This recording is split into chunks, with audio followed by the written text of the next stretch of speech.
Hi, I'm Wilhelm. Have you ever wondered why it is so difficult for us humans to create a peaceful and harmonious society, which we basically all long for? What stops us to treat each other with respect and kindness? The answer to this question may surprise you. Here is how it all started. We all have heard the expression that we are spiritual beings having a human experience. What does that mean, a spiritual being? Your and mine true origin is spirit, in the absolute reality.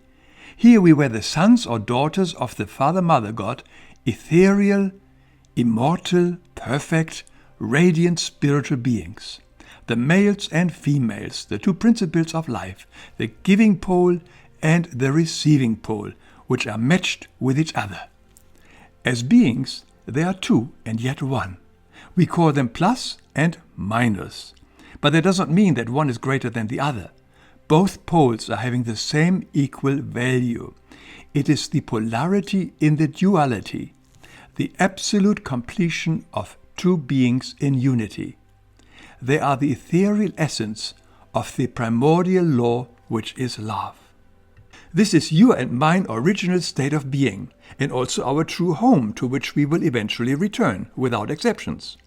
It is the absolute reality with its central sun, the 7 prismatic suns, and 7 divine heavens, with all the spiritual suns and planets, ever expanding, ever evolving.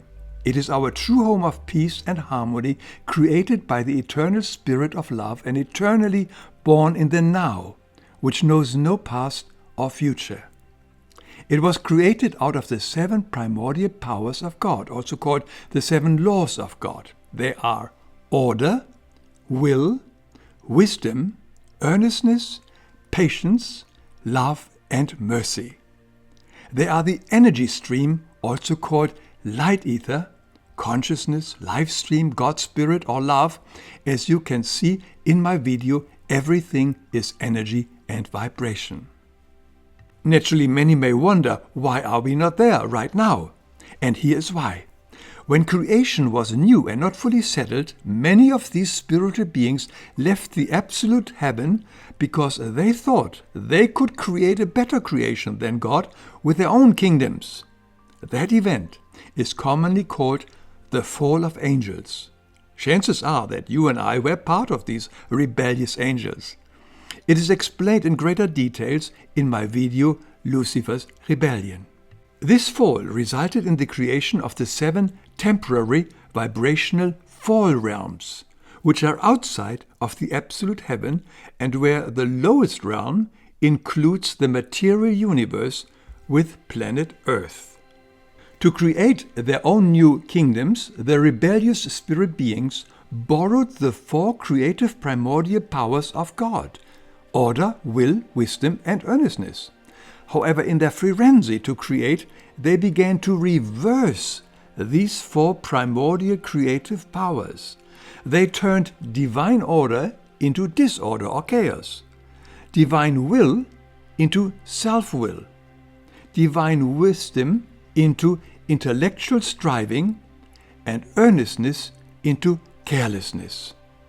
In addition, they totally ignored and even rejected and suppressed the 3 attribute powers of God, the filiation attributes of patience, love, and mercy, like they never existed.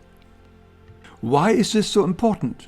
Because with the alterations of the 4 primordial divine laws into negative energies, they created a reality of opposites and contrast, of space and time, and of cause and effect, in which we are now living.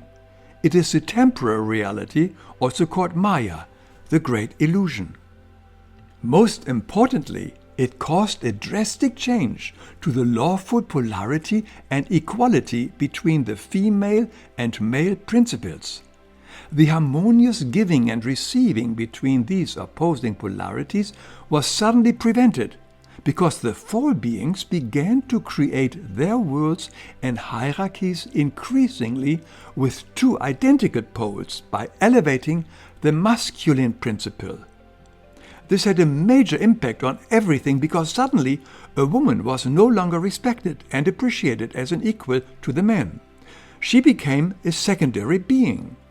This was the beginning of the toxic patriarchal societies which elevated the role and importance of all males and where women were merely owned, used and abused.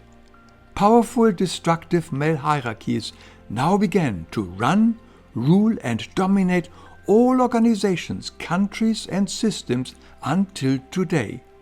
Their rule is divide, bind and rule, also known as divide and conquer.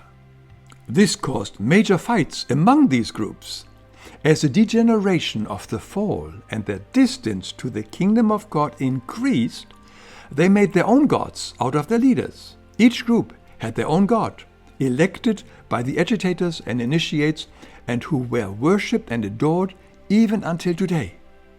Out of this evolved the secret societies, the lodges, the monarchies, and religions, where the religious leaders always had an upper hand over the kings and thus over the entire country.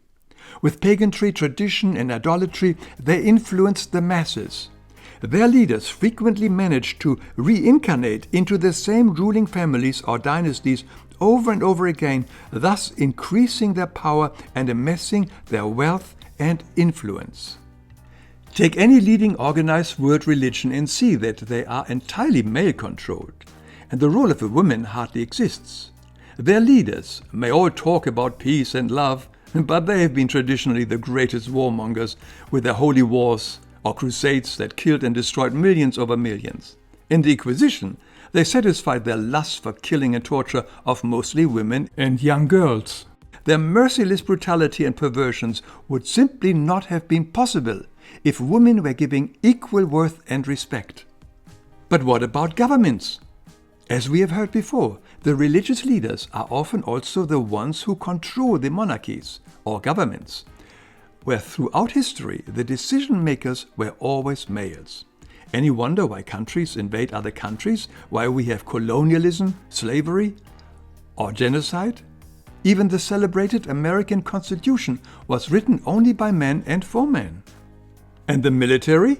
Their constant need to divide and conquer also formed the lucrative military complex, naturally also run by toxic masculinity that keeps inventing more and more horrific weapons to kill and destroy other humans who are strictly speaking their brothers and sisters. Commerce and banking are not much different. Although here and there we now find a woman at the helm, most companies are still made up of the old boys club. And as their own spiritual energy has diminished over time, they live by the maxim, greed is good. Without conscience, they continue to plunder, exploit and rape the resources of the earth or their workers. Their demonic goals and values have brought the planet totally out of balance with their merciless destruction. And technology, even in this relatively new field of high-tech and big-tech, only less than a quarter are women. Men still make the rules and most inventions and startups. Their goal is a world where everyone is completely controlled by algorithms. Artificial intelligence will overtake us on a level we can't even imagine today. Technology is not here to save us, but to enslave us. But even in science and education, we always had the old boys club who controlled and decide what will be funded, researched, discovered, published and taught. So we see that it is no coincidence that the driving force behind all the big organizations of this world, like governments, religions and so on, have always been men. Throughout history, this resulted not only into misogyny, but even in an outright demonic hate against women. Imagine, half the world population was intentionally declared second-class citizen and giving no voice in any important decision-making throughout history. This was largely caused by intentionally ignoring the three attribute powers of God: patience, love, and mercy, and later even reversing them from patience or kindness into impatience, divine love into love of self, and finally mercy or meekness into mercilessness and ruthlessness. This depolarization of all 7 powers of God resulted into the degeneration of the 7 fall worlds. For eons, many prophets have come and warned us that this is the path to utter destruction and deterioration.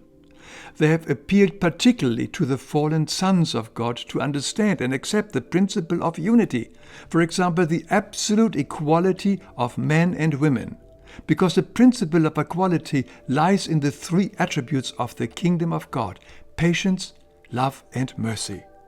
No wonder that these 3 attribute powers, or laws of God, patience, love, and mercy, are the center message of the Sermon on the Mount. Here Christ asked us to help the less fortunate, to be merciful, keeping peace with everyone, forgiving those who have harmed us, love our enemies, not to judge others, and so much more. In his book, This Is My Word, Christ clearly states, women and men are equal as unity and polarity in him. All being is based on the polarity and equality of women and men. That is their true nature, which results in unity, community, and love of neighbor, including the animal world and Mother Earth. Only with this balanced polarity can we create peace and harmony and find our way back home to the absolute reality. Imagine our world where all important decisions would have included the 3 attributes of God: patience, love, and mercy. It would have been a very, very different world than what we have today, wouldn't it? These old satanic programs don't die easily. Where do we stand? Are there still remnants where we hold on to the theory that men are more special or better than women? Are we still supporting organizations that perpetuate these demonic beliefs? I hope you found this video thought-provoking. So many important questions of life get answered once we look at the bigger picture and see how all the dots connect. The material for this video was inspired by a revelation given to us by the Seraph of Divine Wisdom of the Absolute Reality, a new book by Gabriele. And the English version will be available in 2023, and it will be called The Man's World, Yesterday and Today, the 3 attributes of the Father-Mother God and the capitulation of the Satanist.